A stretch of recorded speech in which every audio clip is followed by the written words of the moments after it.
Merci Jordan Bardella d'être avec nous sur Europe 1. Merci, vous avez la gentillesse de m'inviter. Léon Maréchal est notre invité sur Europe 1. Merci d'être avec nous. C'est la première fois, à mon sens, qu'un empire médiatique n'est plus simplement un empire de presse, mais un empire politico-médiatique qui est tout entier tourné vers cette croisade culturelle, civilisationnelle, mais également, en l'occurrence, électorale. Moi, je suis un méga fan de l'extrême droite, je suis journaliste comme elle, et au moins, je raconte pas des balivernes. Pourquoi est-ce que CNews est un succès ?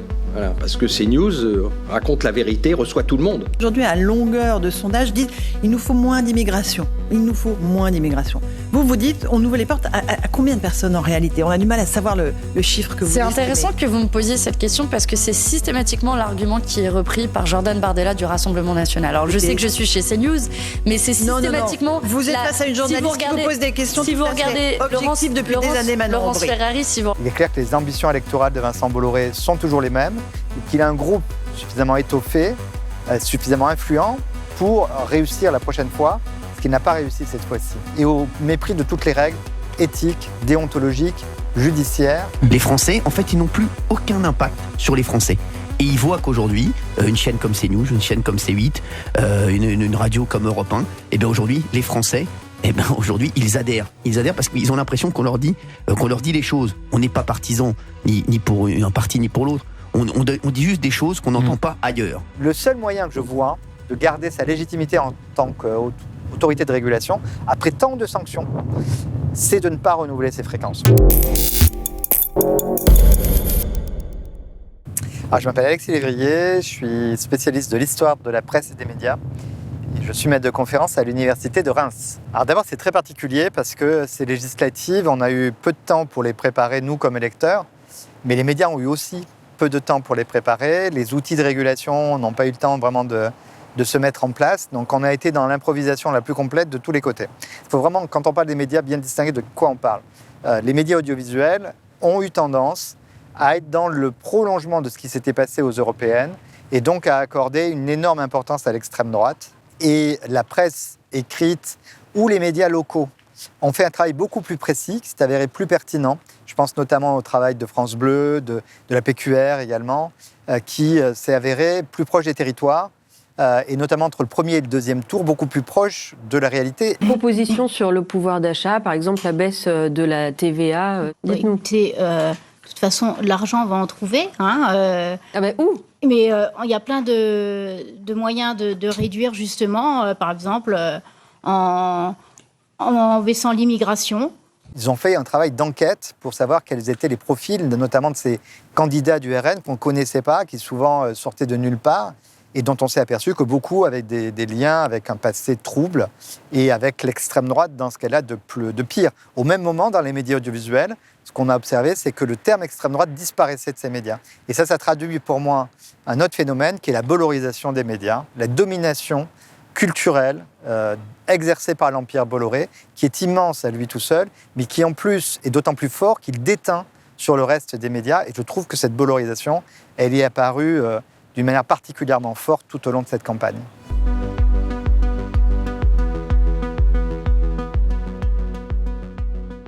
Alors on a mis Cyril Hanouna dans une émission sur Europe 1 dans le but de prendre la suite de TPMP qui s'arrêtait, avec la volonté de mener cette guerre éclair tournée vers les législatives. On change de programme l'après-midi sur Europe 1 en raison de l'actualité politique. La direction de l'antenne a décidé de consacrer ces 2 heures à des débats et des échanges en vue des élections législatives qui se tiendront dans 2 semaines maintenant. Donc, bonne chance. Merci Sophie, t'es un amour. Je peux te faire un petit bisou ? Oui, bien sûr. Merci, ça va me porter chance. Bonne chance pour ces 2 semaines qui risquent d'être mouvementées. Alors ça raconte à mon avis que l'Empire Bolloré avait quand même conscience de ce qui allait suivre. C'est-à-dire que c'est toute l'ironie de cette période, c'est que le 8 juillet, c'est-à-dire au lendemain du second tour des législatives, commençaient les auditions par l'Arcom dans le cadre de la réattribution des fréquences. Parce que la plupart des fréquences, enfin une partie des fréquences, et notamment celles de C8 et de CNews, vont être réattribuées pour 2025. Le groupe Bolloré a conscience que la chaîne qui menace le plus d'être supprimée, enfin de ne pas avoir de renouvellement de fréquence, c'est C8 qui cumule 7,5 millions, je crois, de pénalités financières. Il aurait été très simple de prolonger TPMP ou d'imaginer une autre émission pour Hanouna, et ça aurait d'ailleurs eu plus d'audience, puisque évidemment C8 fait quand même davantage d'audience qu'Europe 1. Mais Europe 1 a une image de marque. Contrairement à C8, c'est une marque médiatique ancienne. Toujours est-il qu'on improvise 15 jours d'émission pour Hanouna. Et là, moi, je trouve que c'est ce qui révèle le plus cette période, c'est-à-dire que les masques sont tombés. Et il y avait une forme d'impunité. Parce qu'ils essayaient de ménager l'illusion du pluralisme. Et là, on y a renoncé complètement. Et tout d'un coup, on l'a vu. C'était plus du tout comme dans TPMP. On n'a que des figures de l'extrême droite qui se sont succédées dans cette émission. Et on a un chroniqueur, ça a été très bien montré par une enquête vidéo du Monde, qui est Gilles Verdez, qui incarnait la gauche et qui a concentré toutes les critiques. Mais c'est un jeu de dupes, c'est du théâtre. Il le sait très bien, Gilles Verdez. Il est là pour servir de punching ball. Et la dramaturgie de cette émission était vraiment de faire de la gauche, mais même de la Macronie, les cibles des attaques de tous les autres chroniqueurs. Autour de la table, un chroniqueur concentre à lui tout seul la quasi-totalité du temps de parole favorable au nouveau Front populaire, Gilles Verdez. En vert, voici quand un participant formule un accord. En rouge, un désaccord. Voici ce que cela donne pour l'émission du 19 juin. Bon, Gilles Verdez, de toute façon, vous savez quand il a une idée dans la tête. Non, non. Gilles Verdez, merci Gilles Verdez, c'est vraiment, c'est insupportable. Et l'autre moment marquant, pour moi, et ce qui annonce tout le reste, on l'a appris par la rédaction du Monde, c'est que l'annonce de la dissolution, le Premier ministre, le président du Sénat, la présidente de l'Assemblée nationale l'ont appris après Pascal Praud.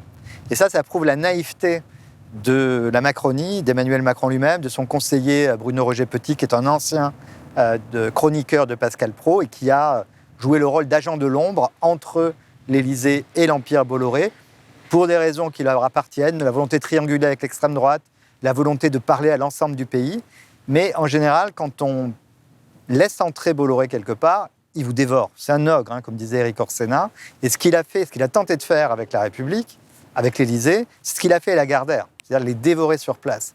Et je trouve que cette naïveté incroyable qui est d'annoncer à Bolloré, via Pascal Praud, on va dissoudre, et de le faire avant les représentants légitimes, le Premier ministre lui-même et les présidents des deux assemblées, c'est d'une inconséquence, d'une légèreté absolument gravissime qui a permis à l'Empire Bolloré de lancer cette espèce de blitzkrieg. Un autre temps fort, c'est d'ailleurs la fake news lancée 2 jours avant le deuxième tour, dans le JDD, mais reprise immédiatement sur les autres supports, et notamment dans CNews, selon laquelle Macron et son gouvernement s'apprêteraient à retirer la loi immigration.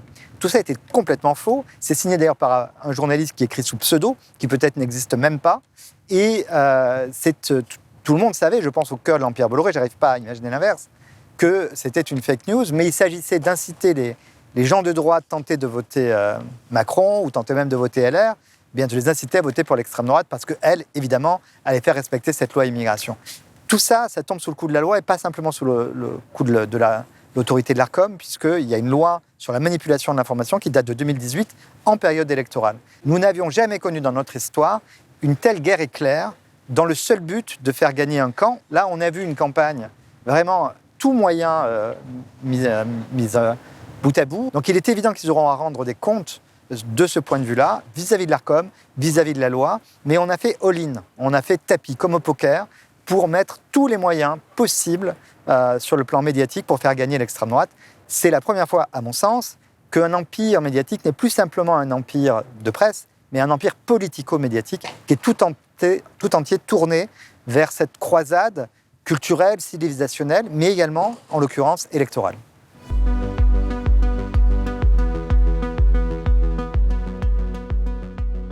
Alors, quel est l'intérêt de Bolloré de faire ça ? Moi, je ne le connais pas. Je ne peux juger que sur pièce. Je pense que son modèle, c'est Rupert Murdoch. Et que vraiment, il doit être distingué de tous les autres industriels qui, aujourd'hui, possèdent des médias.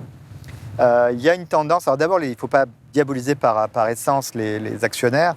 Dans l'histoire de la presse, les premiers grands groupes de presse, ils ont plutôt tendance à émanciper la presse du pouvoir politique. À partir des années 80, notamment, on a eu des industriels dont ce n'était pas le métier.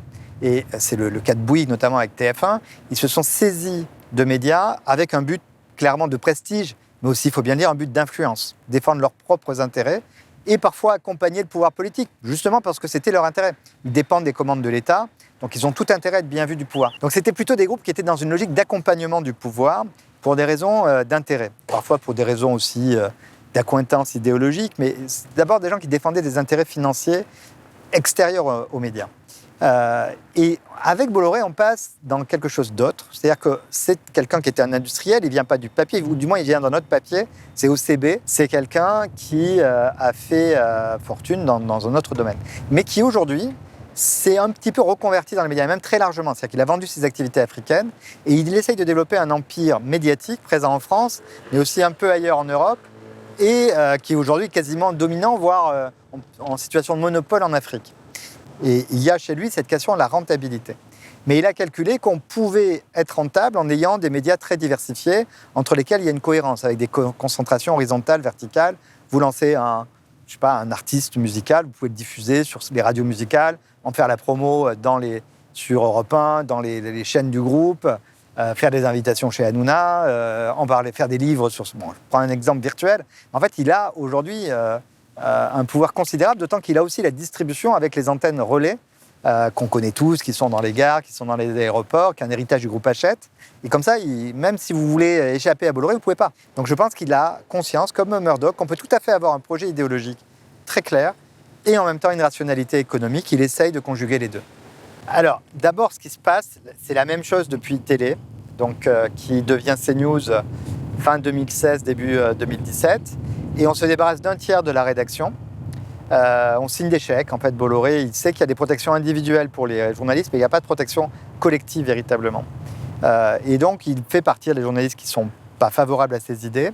Il les remplace, ou il ne les remplace pas. Hein. CNews, au début, c'était une chaîne low cost et qui a très vite misé sur le commentaire, sur l'opinion. Mais dans le cas de CNews, ce n'est pas une chaîne qui était d'extrême droite au départ. C'est une chaîne de commentaires, une chaîne low cost. Mais les figures de l'extrême droite médiatique sont venues plus tard. Ça a été un processus assez progressif. Pour Europe 1 et surtout pour le JDD, ça a été plus rapide et ça a choqué, là, pour le coup, le monde de la presse, puisque 97% de la rédaction est partie. C'était tout à fait historique. Mais la rédaction est partie. Et aujourd'hui, elle est entièrement au service de l'extrême droite et avec des figures, c'est cette complémentarité dont je vous parlais, des figures qui sont sur Europe 1, qui sont sur CNews et qu'on retrouve dans le JDD, avec souvent des pleines pages. Sonia Mabrouk, Laurence Ferrari, Pascal Praud, ils ont leurs pleines pages dans le JDD chaque semaine et ils débitent le même discours, tout entier au service de l'extrême droite. Je dis souvent le sourire de Laurence Ferrari, son évolution, raconte 20 ans d'histoire des médias. Parce que quand elle raconte PPDA, quand elle remplace PPDA, elle est plutôt dans l'idée d'être un sourire familial. Il faut rassurer les gens, il faut parler à la ménagère de moins de 50 ans. Donc c'est un sourire qui se veut grand public. Aujourd'hui, le sourire de Laurence Ferrari, c'est un sourire narquois qui va les mettre en difficulté, qui va en fait dissimuler des affirmations sous forme de questions rhétoriques. Et on a des interviews qui sont en fait plutôt des duels quand elle est opposée à des gens qui ne pensent pas comme elle ou comme... en tout cas, comme on lui dit de penser, puisque je ne sais pas quelle est la pensée propre de Laurence Ferrari. Chacun sait quel combat mène aujourd'hui l'extrême gauche, que ce soit en France ou ailleurs, celui du communautarisme, de l'islamisme, du soutien déguisé aux djihadistes qui frappent jusqu'en Australie, armés de leurs couteaux, leurs bombes ou de leurs kalachnikovs. Plus que jamais, je le répète aujourd'hui, nous devons nous tenir sans faille aux côtés d'Israël. Avec cette façon... de dire, ben voilà, on assume ses opinions. De toute façon, tous les autres médias sont de gauche, sont wokistes, etc. Donc, on est une enclave de liberté au milieu d'un océan de wokisme et de gauchisme. Ça fonctionne auprès, d'une partie de l'opinion qui est la dupe de ce système-là. Des médias qui, en fait, sont totalement dominants, parce que c'est un empire immense et en plus, il déteint sur le reste des médias, mais qui cultive une position victimaire. Il se présente constamment comme minoritaire et comme étant un îlot de résistance à ce qui serait le wokisme ambiant. Cette duperie, malheureusement, elle fonctionne.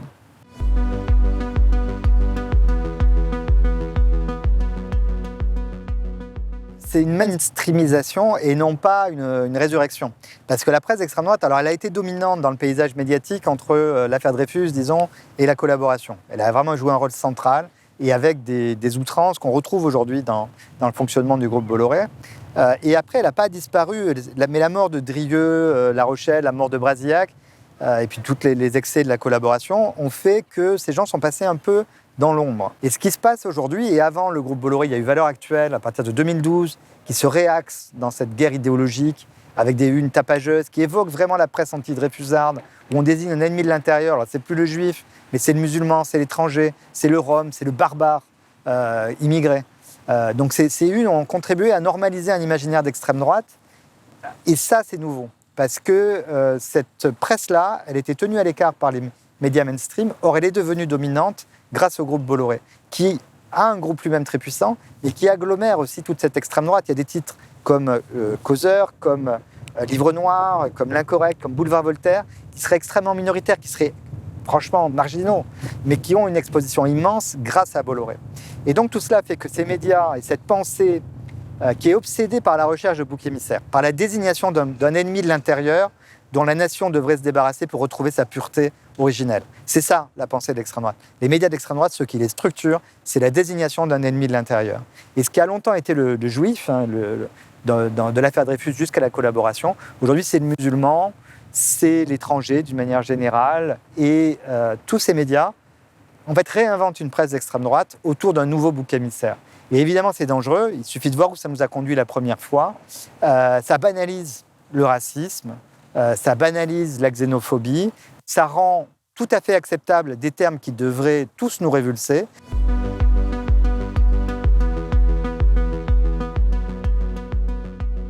Le 8 juillet, donc au lendemain des législatives, commençaient les auditions pour le renouvellement des fréquences de l'Arcom. En 2025, une grande partie des fréquences de la TNT vont être renouvelées. Alors il faut bien rappeler, c'est ce que prévoit la loi de 1986, les fréquences appartiennent à l'État, c'est-à-dire que le canal, les canaux de C8 et de CNews n'appartiennent pas à Bolloré. Et d'ailleurs, la fortune de Bolloré s'est faite en partie en utilisant gratuitement ce qui était à l'époque Direct 8, qu'on lui a donné donc gratuitement et qu'il a revendu extrêmement cher au groupe Canal et en se faisant payer en actions, ce qui lui a permis de rentrer dans le groupe Canal et après de dévorer de l'intérieur le groupe Canal. Donc tout ça, c'est la mansuétude des pouvoirs publics qui lui ont donné un bien gratuit. Et donc dans la loi de 86, on met quand même un certain nombre de limites. Il y a une convention, il y a des règles à respecter.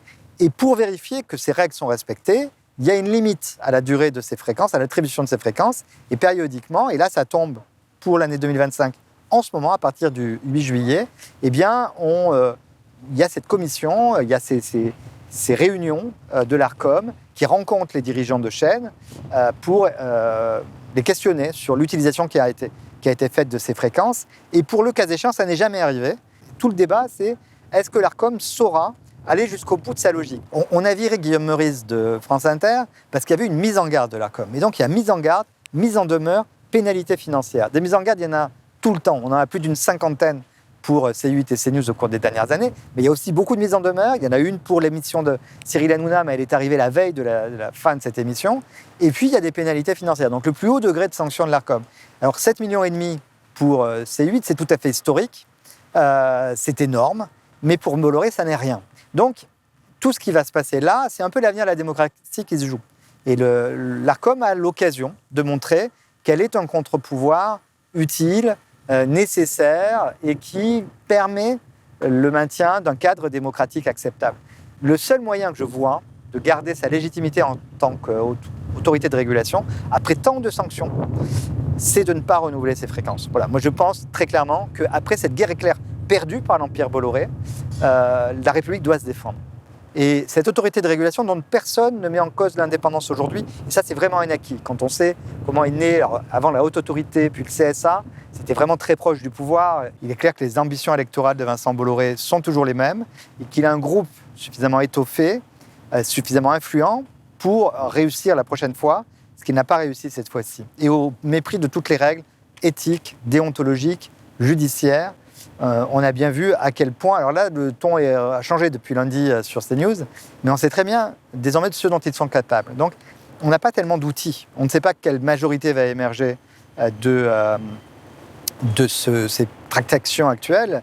Le NFP a l'intention de réguler les médias, mais ils n'ont pas de majorité à eux seuls. Et si on regarde du côté de la droite, il y a en ce moment une proposition de loi au Sénat par la majorité de droite au Sénat, qui vise à vider de sa substance la loi de 1986 et à retirer tout pouvoir de contrôle de l'Arcom sur ces chaînes en disant qu'il y a une liberté éditoriale totale. On est passé près d'une catastrophe, d'une véritable catastrophe.